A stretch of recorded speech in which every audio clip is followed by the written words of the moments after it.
everyone, I'm Tony Lontis and this is the Everyday Business Show.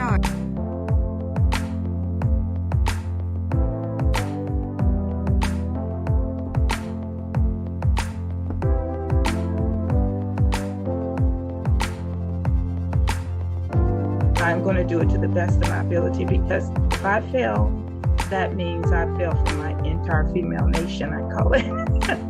Is that possible? That was the question for myself. And it is absolutely possible.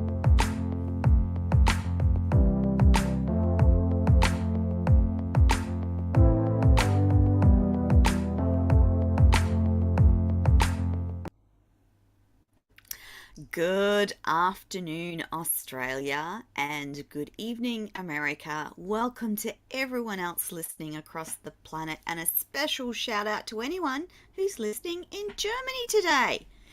This is the Everyday Business Show, and I'm your host, Tony Lontis, and each week we talk to a range of people around business, life, and the universe. Now, if you're listening live on LinkedIn, Facebook, YouTube, Twitch, or Twitter, we have the lovely Hannah ready and waiting to respond with links to anything that we talk about today, and also the links to my delightful guest as well. If you miss any of our shows, don't forget you can pop on to our YouTube channel to catch up, or alternatively, they're available on Binge Networks USA, Hero Go TV USA, the Zondra TV Networks USA, and of course available for download is the Tony TV channel app, available on all Android, iPhone apps across the planet, and the links for those are also in the chat for you. Each week we do a welcome to country, and it's an important acknowledgement of the role that our beautiful Indigenous people play in the development of our country and nation. So I want to respectfully acknowledge the people of the Yugambeh language region on the Gold Coast, Queensland, Australia, the traditional owners of the land on which we meet and broadcast, and pay my respect to the elders past and present, and all Aboriginal and Torres Strait Islander peoples here listening and watching today. Now, I have an amazing guest for you today, and I wanted to start the show with one of the quotes that she likes, and we'll ask her about this in a moment. And it says, "We don't see things as they are. We see them as we are." Anae Nin. Now, Linda Conyard is Australia's leading pioneer advocate in social-political trauma-sensitive change and informed responsiveness, to unnecessary trauma in health, education, justice, government, and the private sector. She recognises the transgenerational impact of collective trauma has on our society, and is at the leading edge of healing and transformation in this field.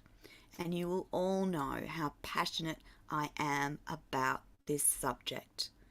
Linda's daughter's trauma at the very young age of 6 months was from a diagnosis of a rare childhood cancer that affects the retina in the eye.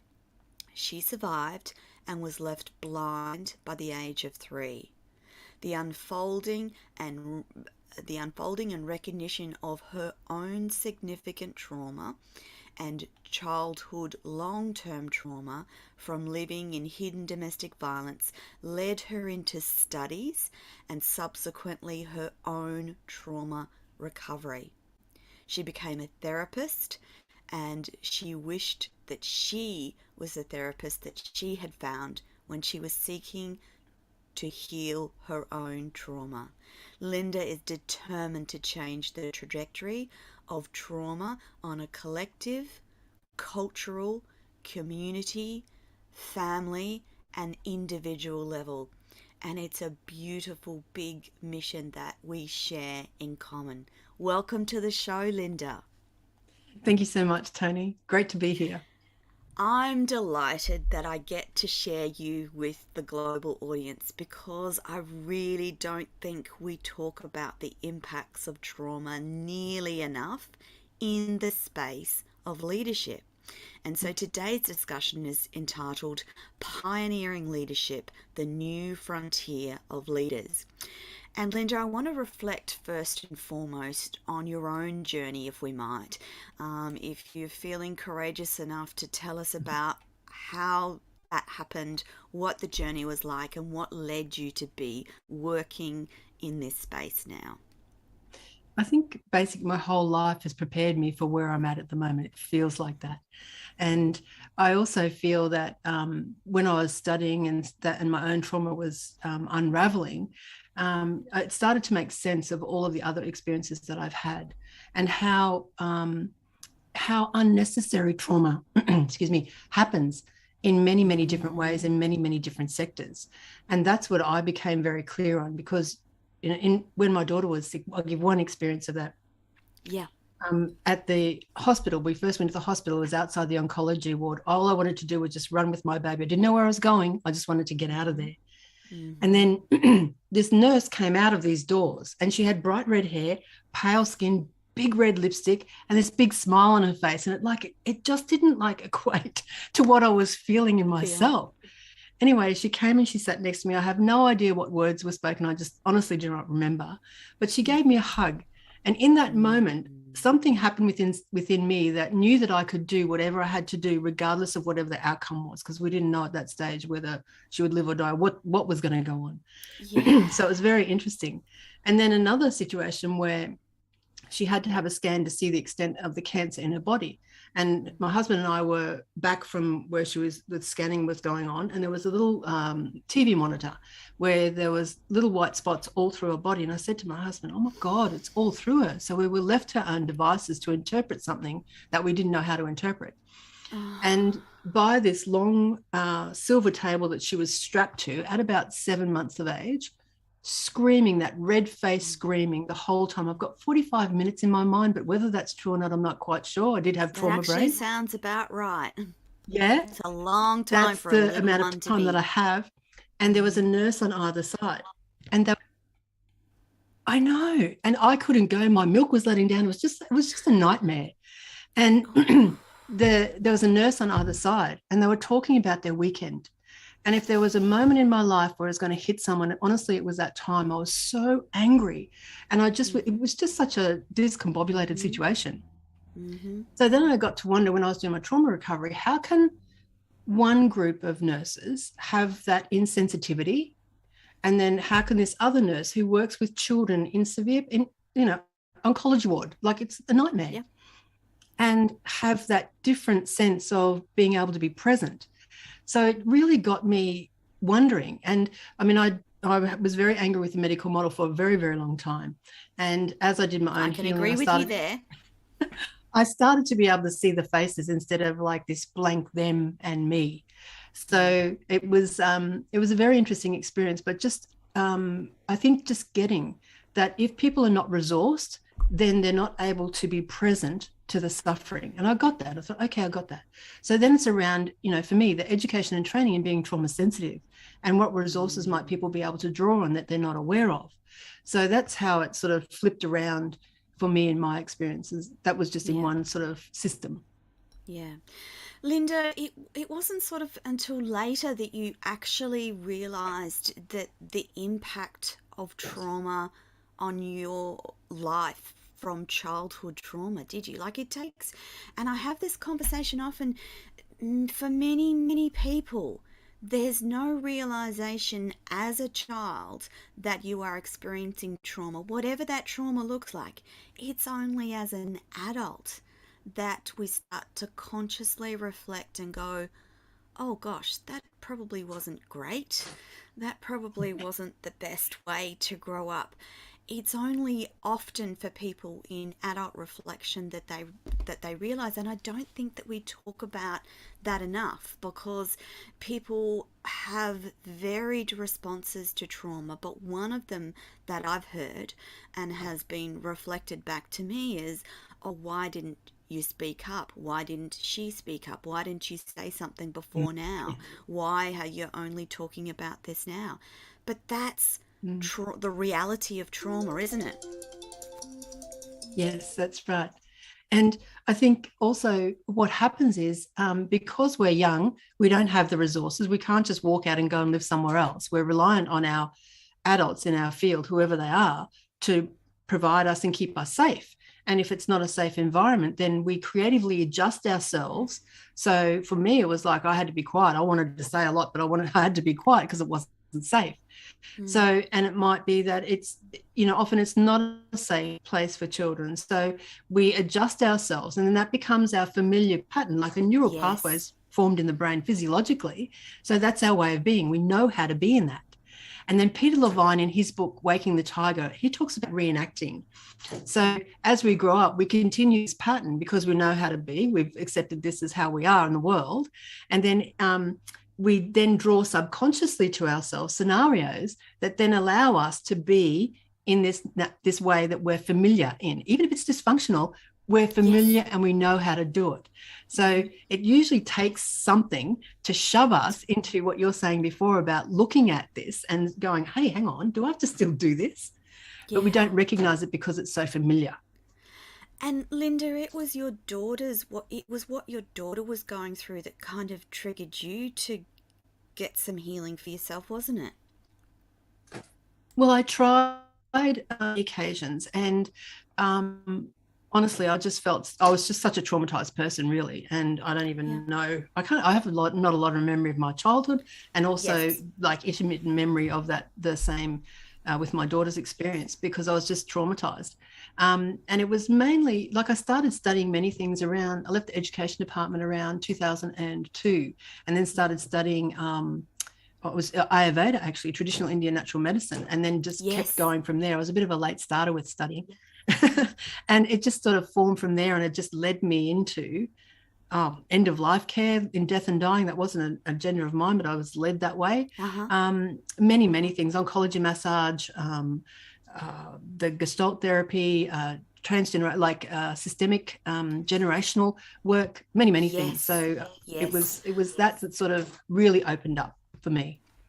I was a couple of things out of that conversation from you, Linda. It is the concept that for many people there are limited memories around their childhood, and for most of those people that have limited memories around their childhood, that's related to trauma, isn't it?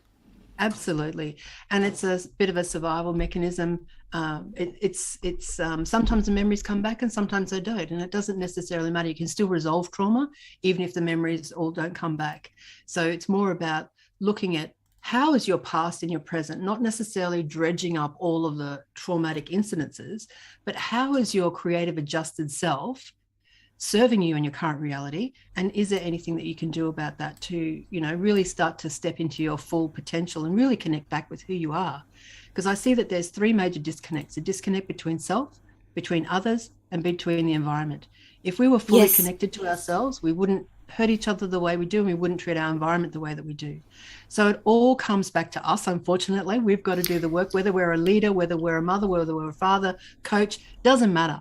However we lead. And even if we're just leading ourselves, it comes back to us individually. You've got to lead yourself first, though, Linda. It's got to start with you. And it starts from an awareness that something needs to be worked on. I want to just go back quickly to intergenerational trauma and the trauma that is passed down through generations and generations and perpetuates itself in further generations.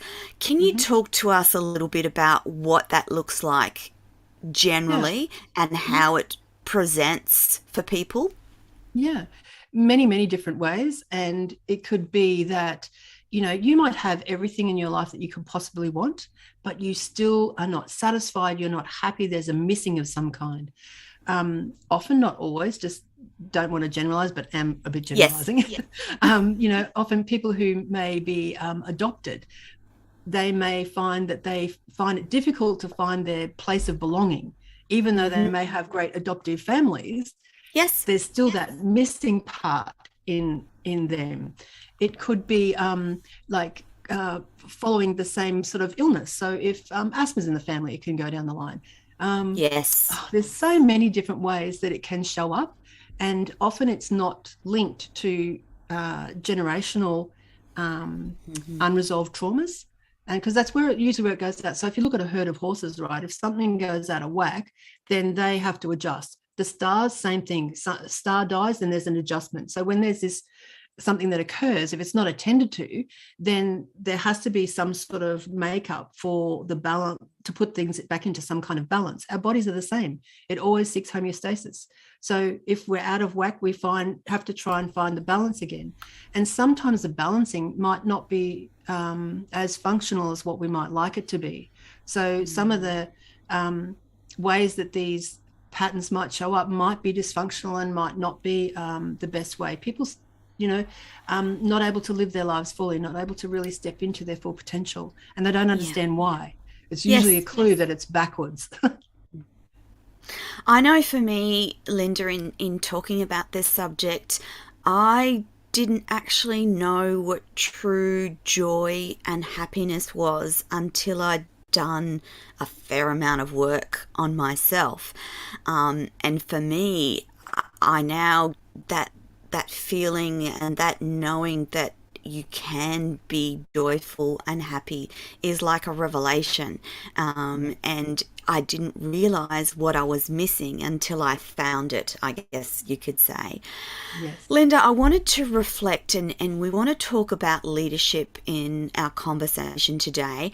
And so one of the things that I wanted to know is some of the common blind spots for leaders in and around this discussion. So if you're a leader and you have a leadership team or an executive team, you need to have a concept and understanding of how trauma interplays within your team so that you can better lead. What are some of the things that leaders commonly don't realize or are not familiar with from your perspective? Exactly what you said, that there could be trauma there that they're not noticing, or that, they're not seeing the signs of it. And often, say if you've got a toxic workplace and there's someone who is being really painful and disruptive or whatever, usually the person is labeled with the behavior. There's no separation. Yes. So if we're able to see the behavior as, what's happening to the person, rather than the person being the behavior, that's one step that's quite helpful to separate that out. But the bottom line is, unless we are clear ourselves and we don't have the charge in our body, we're not reactionary ourselves, we're going to, if we are that, we're going to play a part. So there might be the charge that's in whatever situation or challenge there is, and there's charge in our reaction. So the only way for that is to go up. If we've done our work, if we've got some understanding around what we're seeing instead of being triggered by what we're seeing, then that charge can occur, but there's always a place for that person to come back down, or that group of people to come back down too. So like co-regulating to that steadiness. So as a leader, I would say, like, looking at yourself first always, and then understanding what you may be looking at, because like Anaïs Nin says, we don't see things as they are, we see them as we are. So all of our lived experiences, all of our own situations that we've been in are how we see the world. So it's really challenging to sit in a place of not knowing, but it's also the most potentialized place to sit in not knowing, because then you're opening yourself up to what else is available to me in this challenge that I haven't seen. So often, because like I said before, we've got this hardwired neural pathway that has us operating the way that we operate in the world. Because that exists, it's challenging for us to sort of see outside of that place. And that's where, and I know for myself, I still go to supervision. I will still go to my therapist and talk things out, like just to get it out and say, oh yeah, it sort of falls into place. People have coaches, same kind of thing. It's being able to talk it out. And when you talk it out, something else happens. It's not this internal jumble that might be inside. So for me, it's like really educating yourself on what trauma looks like, what it might look like. Then for me, that's the micro view. The macro view is when you start to look at systemically. If you think you've got 100 employees, right? How many family systems is that? That can get really complex. And your issues that you're looking at might be really entangled in a couple of systemic kind of issues. You'll never see that from this micro view. You'll never see it. You'll just be symptom managing the whole time. Correct. Yeah? You don't get to the core of the issue. So it just depends on leaders how brave they are. And that's why I call like pioneer leadership. It's when you lean into the challenge of progressing through new and uncharted territory. That's what I see pioneering leaders as. Definitely, Linda.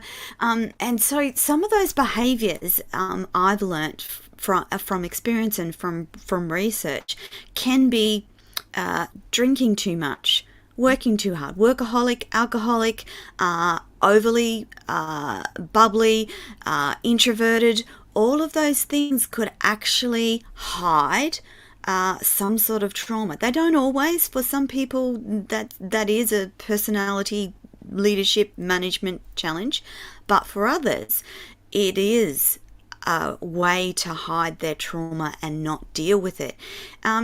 It's really important that leaders have a concept of how trauma impacts people. So that's immediately within their team and with the people that they work with. But then there's that bigger picture, isn't there, Linda? Tell us about some of those concepts in terms of the bigger picture. So again, it's like the interactions that occur in teams of people, in anyone really. It's like you don't know what you're going to get, you know. And these adjustments that people make, which become like their personality or whatever. It's like this is all formed in those really early formative years. As a mum, I didn't realize how important those years were when I had my kids little. And if I think about the trauma that they went through at such a young age, I think I had 3 kids under 4. So they're all very little. That's hard. And then you have one with cancer, then who turns blind. It's like, it's massive. So no way could I be available the way that they needed me to be available. So it's like many things that occur that are out of your control that have you not being present the way that you would like to be present potentially in those younger phases that might help people or help that force the child then to creatively adjust. But it shows up in many ways, like you're saying. It's all the things that you said about people is exactly right. It might be the people pleaser, and then they're burnt out, and then they're on leave, or then they get resentful, and then they're, you know, they've got that sourness that they bring to the team. Could be a gazillion kind of things, but it shows up in the way that people have creatively adjusted because of what's happened to them. It's not who they are. And it takes time and hard work, doesn't it, to manage in people and to be able to have some sort of cohesion in a team. Like that's hard work.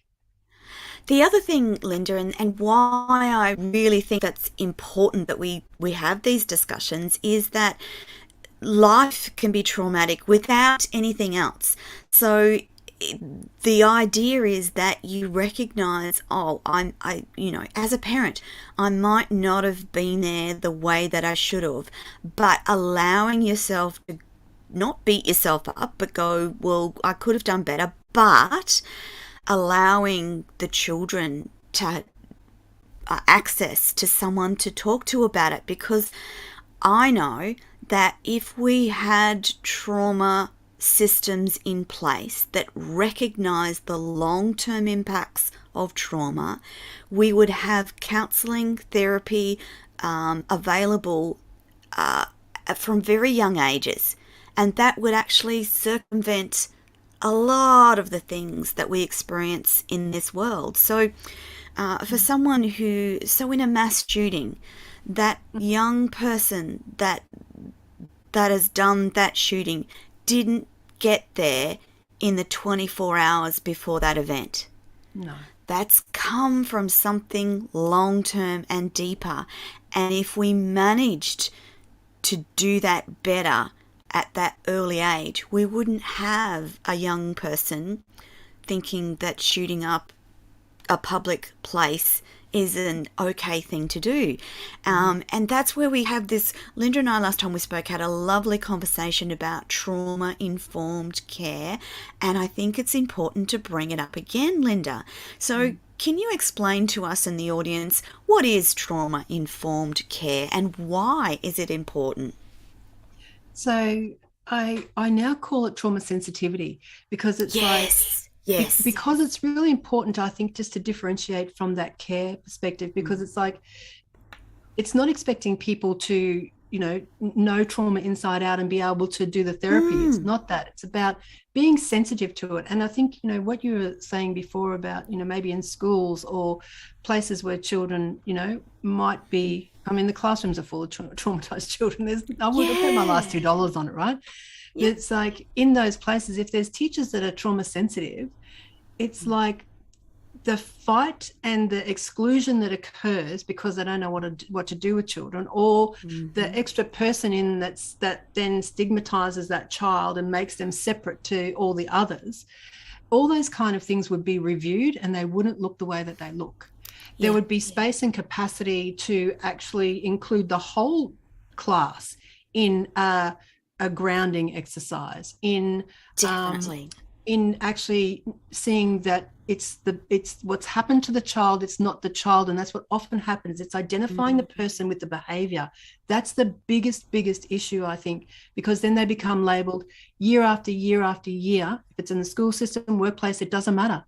And I've worked in Education Queensland. I've seen it firsthand myself. Yep. I was going to say, you would have seen it in education, particularly. Because I didn't want to hear, it's like, it's not okay. Like, it never resonated with me, but I didn't have the knowledge that I have now, and I didn't know what it was that I was reacting to.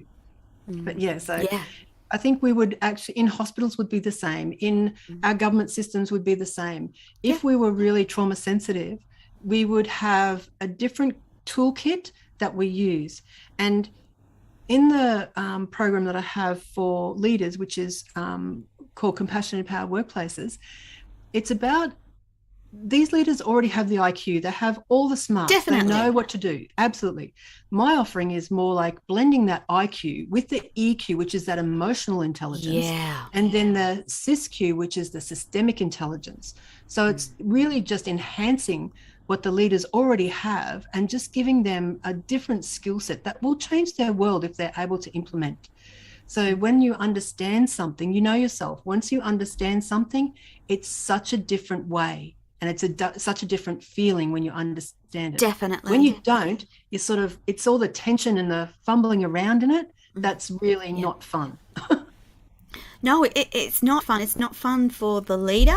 It's not fun for the employee. It's just not fun. And if we want to change things systemically, we need to offer that sort of support to leaders. Linda, tell me about some of the other programs you run. The one that you spoke about is particularly good for leaders who are wanting to lead better teams, who are wanting to make sure that they're aware, because there are leaders who may never have come in contact with trauma of any description, and it will be helpful for them to understand how it could impact their leadership and why they might have a dysfunctional team and want to try and work out why is this so dysfunctional? I don't understand. And your program, that's what it's designed to help them with, isn't it? Yes, absolutely. And I would defy any leader to tell me that they haven't come across trauma. It may be that they don't recognize it, but I'm sure, like Peter Levine also says that, living this life is traumatic, but it doesn't have to be a life sentence. So we're gonna be in trauma, and we don't often recognize trauma can be quite a small thing, or the trigger to our childhood trauma could be quite a small thing. Correct. But the program, I've set it up so that they can get off at any time, because it could be a long commitment to make this sustainable change and to educate the people and be able to put it into practice. So it could be a 12-month program, it could be a 2-year program, but I've made it so that they can jump off at any time if they need a break to maybe implement something first before they go on to the next thing. And I really try and individualize it to what's happening in that environment for those people, because those systems are the ones that are coming into this scenario, and just helping them to see and understand and look at things maybe a little bit differently. So I negotiate with leaders around what do they need, what do they think they could actually bite off, because I don't want them taking too much, because then it makes it just makes it not worth it for them. So I usually check in like that. Linda, it may just be that you have a really amazing leader who has a pretty good team, but there's just one or maybe two people that are just it's not working. And they don't want to go down the route of performance appraisal or performance management. They want to have a different way of managing things, and this might be the solution, because it will give them the awareness of what they might be looking at and give them the skills and support that they might need to take it and in a different direction. Because all humans have capacity to learn, change, and rewire that neuroplasticity, that their neural pathways. Everyone has that capacity. You're never too far gone. You're never too traumatized not to have some gains in doing that work. But you have to do the work, Linda, don't you? You have to do the work. Because if you think about it, like a lot of my clients are like 50 plus, a lot. I've got quite a few young ones, but a lot of people realize that there's something that they don't want to keep doing around that midlife time frame. And it is definitely that you have the opportunity to do something different. And I always say to them, like, it might have taken you 45 years to get to this point. It's going to take you a day. It's going to be... Be a bit kind to yourself and understand that it's a work in progress, and every little bit you take every single win you can. And if you go, and often it's like when we begin, we're all the way through the process before we recognize, oh, we've done that again. Okay. Then we just go backwards and go, what did I notice just before that last step? What did I notice just before that? So try and lengthen out the space between the reaction and what you noticed before the reaction. So it is continual work. There's no doubt about that. Absolutely. But it is, the thing is though, once you have that awareness, it starts to create conversations in your mind. And once you start to have those conversations, you'll start to see behaviors. So if we take one of my pet ones that I've been working on for a while, I am triggered by bad car drivers, and I actually get road rage in those scenarios. Let me correct that. I did. And I had to delve in, and now what on earth is triggering me in that moment?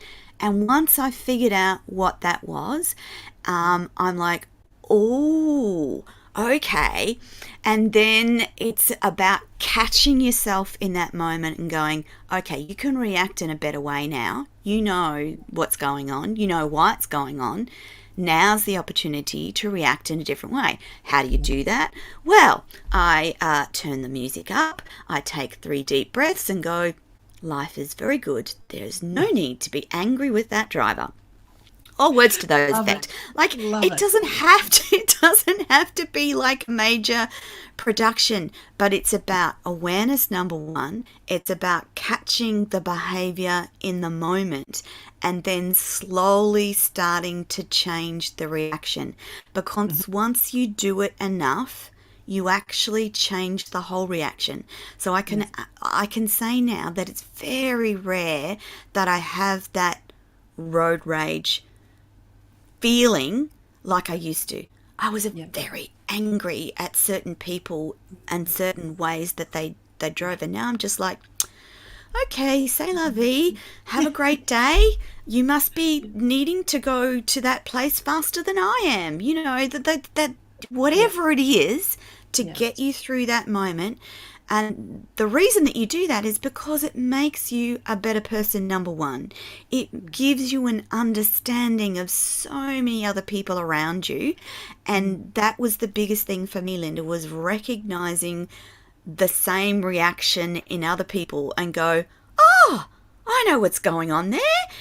And then it calms you down instead of getting conversely angry with the person who is being angry. It's like, oh, I know what's going on. All right, let me just take that back a step. And it is better for the world, let's face it. Yeah. So if leaders are engaged in that sort of conversation in their minds around their employees and their teams, we're going to have better workplaces, which leads to better organizations, which leads ultimately to a better world, doesn't it? Yeah, and a better performing business. Absolutely, without a doubt. And I like to offer to my clients that, I see like there's 4 posts under a house. So they're the house and there's 4 posts. Whatever's under there, doesn't matter how dysfunctional it is, I don't want them to change it. I want them to acknowledge that that's what's helped them to get to this point. So if they don't want to continue that way, then we put all these other supports under there, and then naturally the ones that don't serve them fall away. And it's like you're saying, awareness is key. So you bring from your subconscious what is happening and you see that, then you can ask yourself, what else is available to me now? And if you make the old choice, then you make it consciously. So it might be that extra 5 bits of chocolate, right, at nighttime. Okay, I know that I could do something better, but it's like consciously I'm choosing to have those 5 bits. I'm choosing to have that chocolate. Yeah, I haven't worked that one out yet. Every moment of it, right? But it's like just allowing that, bringing yourself into a place of conscious choice is what's important. And that's the key, Linda. That's the little bit that makes the difference, isn't it? It's the conscious awareness of a behavior or a pattern that starts to make the change. And it's all of those changes and all of that work has an ultimate great result at the end of it. And sometimes it's like, for me, 10 or 15 years in growth and education and understanding and making things better within myself. And I didn't realize until you start to reflect and go, oh yeah, I used to do that. I don't do that anymore. I used to do that. I don't do that anymore. So sometimes it's just a quiet evolution of a person. If ever there's a time in our lives that we need to have great leaders, it's now, isn't it, Linda? Yeah, so important. And I think that our leaders are, if not already, going to be asked to do more than what they're used to doing. And I think that's because we have a global experience of trauma. It's a collective global trauma experience that our leaders are going to be required to actually step up even further than they already are into these fields where people's emotional, psycho-emotional stuff is going to have to be attended to. And, you know, in my program I have where the leaders can have like a recalibration call. And that is helpful because when you're trying something new, it's good to actually have a go first, explain the scenario, get clear about what's theirs and what's the others, and then what's their next step. And the recalibration call, and I find it works quite well with my business clients. You know, they just call up and they just go, oh, look, you know, this, and this. And go, okay, well, where are you in that? And they'll go, oh, it's just that reminder because we're so used to going into our old pattern. It's just to have that reminder and that external process that they can use to get clear about what their next step is. And then, of course, like my other program is like the path to freedom. And that's a whole path from, you know, beginning with an exploration into 6 areas of your life, self-assessment, then a trauma quiz, and then let trauma be your teacher, invite your ancestors in, and then journey back home. So it's like this whole pathway to help you to reconnect to yourself. And that's what you were sort of saying before, if I understood you correctly, about having that real inner peace. Because when you have that inner peace, I describe it as like the jellyfish or the whale. So the jellyfish are at the mercy of the ocean. They don't have any will. They don't control their own destiny. They are controlled by whatever happens to the ocean, and they're flipped and they're flopped everywhere. If you think about the whale, They have this inner connection, and they operate from their inner knowing of when to swim north, when to swim south. And it is irrelevant what the ocean does at any point in time. So it's like, for me, that's the difference, whether we get flip-flopped around because we're external to ourselves, or whether we're able to deeply connect to ourselves, to that wisdom, to that inner strength, whatever that is, and we're the whale, and we are following our own path, and we don't get disturbed by whatever the world does, and it's always unreliable outside of ourselves. That's very unreliable. There's always stuff happening. Yeah, to have that reliability internally is what is going to support people, and it makes life easy. Yes, makes life incredibly easier. And just commenting on what Linda's just said, again, you don't realize the work that you've done until you're in a point where you might be experiencing trauma again. And instead of that trauma dragging you down to the depths of despair where you've been before, it kind of is like a wave washing over you, and it knocks you around a little bit, but you can get up better. There's a confidence in, okay, this is a passing phase. It's not gonna knock me out, wipe me out. I'm gonna keep going. It's a blip on the life's journey, but it's not gonna knock me out like it used to do. And that's the importance of work around trauma, because your brain, when it's in trauma, goes to a primitive state. It doesn't serve you, does it, Linda? Like, it just doesn't serve you in any way, shape or form, because it takes you out of conscious decision making. It takes you out of a conscious frame of mind and puts you into a place that's primitive. You don't want to be working in that space if you can do something about it. And there's something physiological around that as well, Tony, where when you do get triggered into trauma, and I saw this when I was listening to Bessel van der Kolk's, one of his lectures one time. Oh, yeah. He's so good. And he had up there two shots of a person who had PTSD, was diagnosed with PTSD. The first shot was a thermal imaging of his brain when he was not traumatized. And there were lots of lit up areas in his brain as he's having a conversation with someone. Then the second one was when his trauma was triggered, and there was one lit up area, which was right at the base of the brain. So physiologically, that prefrontal cortex, that thinking logical part of your brain, so if you're thinking about your stuff or whatever, it disappears. And it physiologically is not available. So that's when someone is in a trauma state and you're trying to reason with them, they cannot hear you. And physiologically, they can't hear you. So if they're in the fight stage, they can't hear you. If they're in flee, they can't hear you. And if they're frozen, they can't hear you. So it's like, if we can really get that when that's happening for someone, it really isn't available. I had an experience of that when my daughter was sick at one stage, and she had to have radiotherapy for, I don't know, 4 or 6 weeks. I don't know, something, I can't even remember now. Every day of the week. And about 3/4 of the way through, she stopped breathing. And that was all of this stuff. I remember that morning, the nurse in recovery was actually doing all the checks for the resuscitation stuff. And we were talking about resuscitation. Next minute, my daughter needed resuscitation stuff. And there was no one else in the room. She was calling for help. And I remember grabbing the oxygen stuff, turned it to I don't know what, and just basically gave it to her. And I left the room. I couldn't stay. My husband's trying to resuscitate her. Apparently I passed all these doctors on the way out, but I do not recall them. And I was outside, and I remember my knees were just shaking and shaking. I had to slide down the wall because I couldn't hold myself up. And anyway, a nurse came past and said, "Are you all right?" I said, "Yes." And she sort of went, "Okay," and kept walking. Another nurse came past and said, "Are you okay?" I went, "Yes." She said, "Maybe you could go in the parents' room and make a coffee." I thought, "Oh, that's a good idea." So I went in there. I could recognize the tea, coffee, sugar, milk, everything, hot water, cups. I could recognize it all. I could not put it together. I could not make a cup of coffee. So it's like, for trauma me, that was brain. Of that logical brain disappeared and not completely. So having that experience and then seeing that slide, I went, oh my gosh, it sort of landed in me deeper, like the inavailability of that part of the brain when you're being triggered into a trauma space.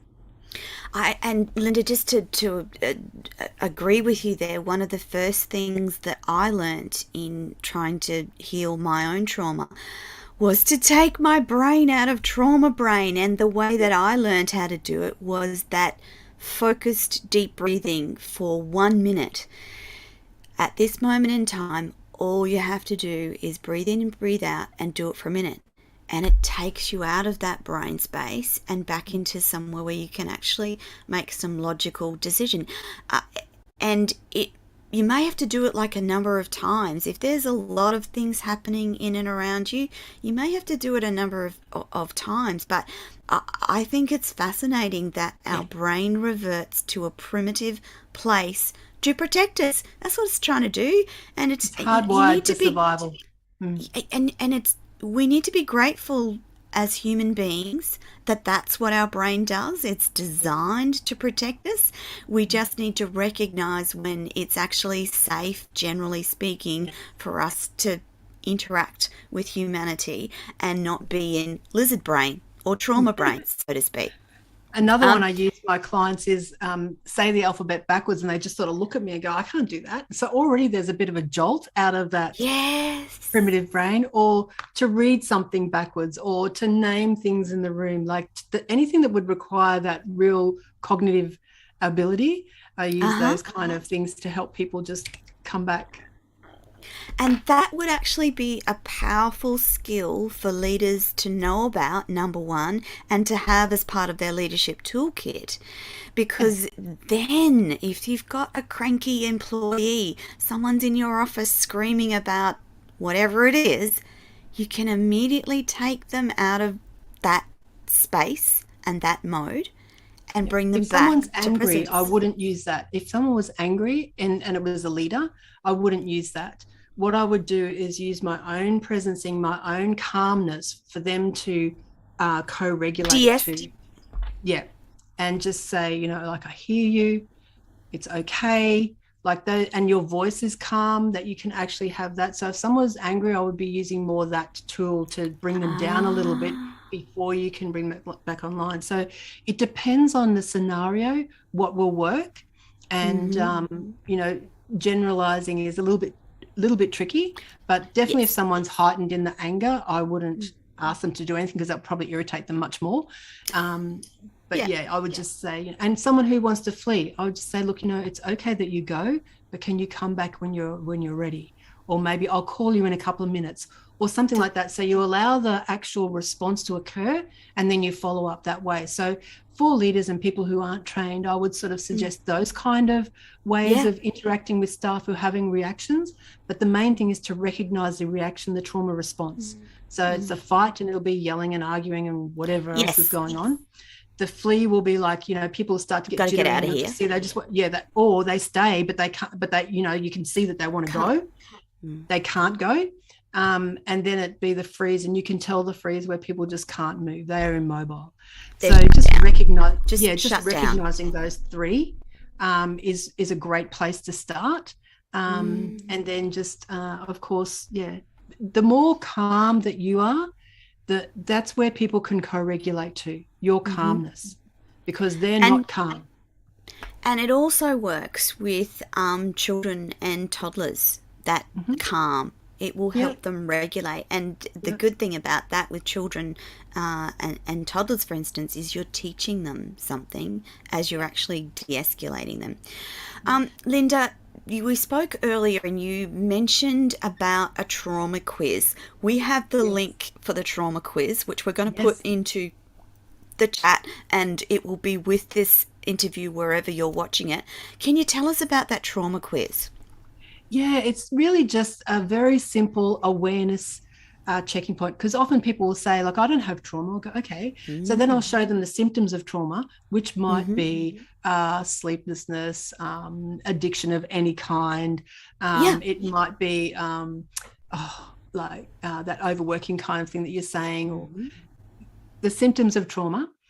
So it's just an opportunity for someone you can use this personally, or you can follow up with me. It doesn't matter. There'll be a summary of each of the levels that they are directed to. And then it's just to give people an idea of how many boxes they may tick where they haven't thought that they have trauma, because symptoms of trauma are things that you would probably go to your doctor for, but the doctor doesn't actually, generalizing again, but isn't aware of trauma. They're treating the symptom, what they're seeing in front of them. Fair enough. But underneath that, there's more that can actually heal that, so that doesn't exist ever again. Yeah, that's right. That's right. Linda, I want you to tell the audience in the last 5 minutes, I want to address any of the leaders or potential leaders, because if you're thinking about going into leadership, you want to have some of these conversations before you head down that track. How do people connect and work with you, Linda? Yeah, and probably the best way would be just to get onto my contact page and just say that you'd like to connect and what you'd like to have a chat about. Happy to have a conversation. And, you know, like, everybody needs someone who's got their back in their pocket, especially when you're a leader, because leaders, you know, my view, general again, but my view is that leaders are perceived to, and even for themselves, they perceive that they should know everything. Well, I don't know that's possible. And, you know, the more that people are really connected with themselves, the less they have to have those crutches, masks, whatever it is to project whatever they think they need to project. And people then, they can relate to people on a more solid ground. And that actually creates like a really powerful pioneering leader, I believe. So if they can actually do that, and I'm happy to have a conversation, I'm happy to be in their back pocket if they need it. So just open to a conversation. Like, a conversation is all. Definitely. Yeah. Definitely. Thank you, Linda. I also wanted to point out too that across the world at the moment, there is a lot of trauma. So if you think about the years that we've just been through with the pandemic, if you think about war and the instability, if you think about the economics across the globe at the moment, there's a lot of stuff going on for humanity. And if ever we needed empowered, life-changing leaders, it's now. And you're going to have to be the best leader you can humanly be to lead in these times. Linda, those things, and it's key for our leaders to have the support of people like you to get them through that. Because I don't think it's going to be possible to do it without support. Just understanding. Just understanding the breadth of what's going on and what people might and be experiencing. I think that leaders in particular, they need to have a support system. They need to have someone that they can talk to confidentially about whatever it is that they're experiencing within their organization. And it's so important right now, isn't it? Yeah, absolutely.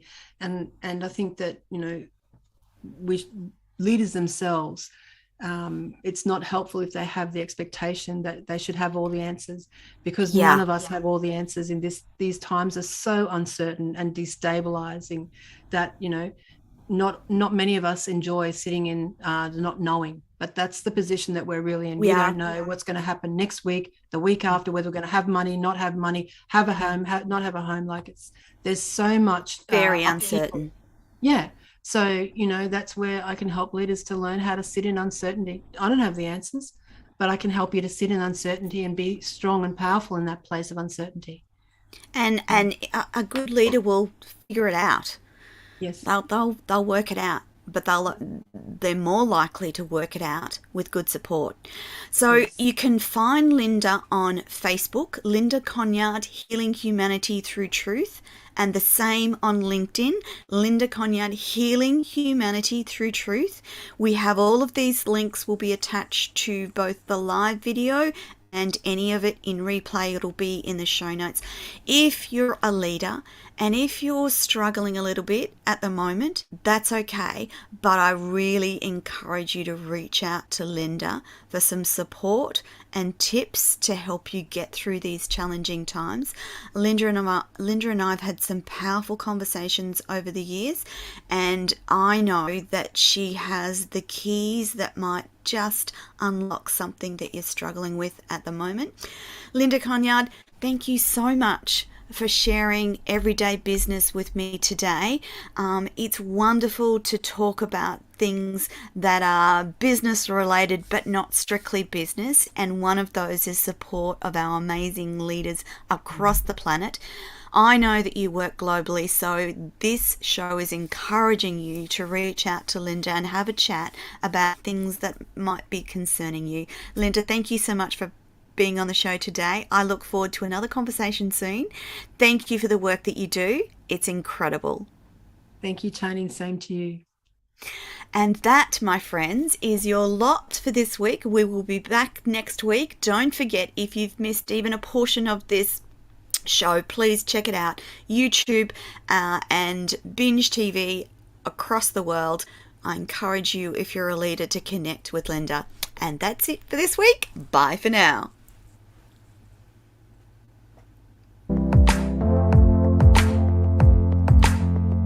I'm going to do it to the best of my ability, because if I fail, that means I fail for my entire female nation, I call it.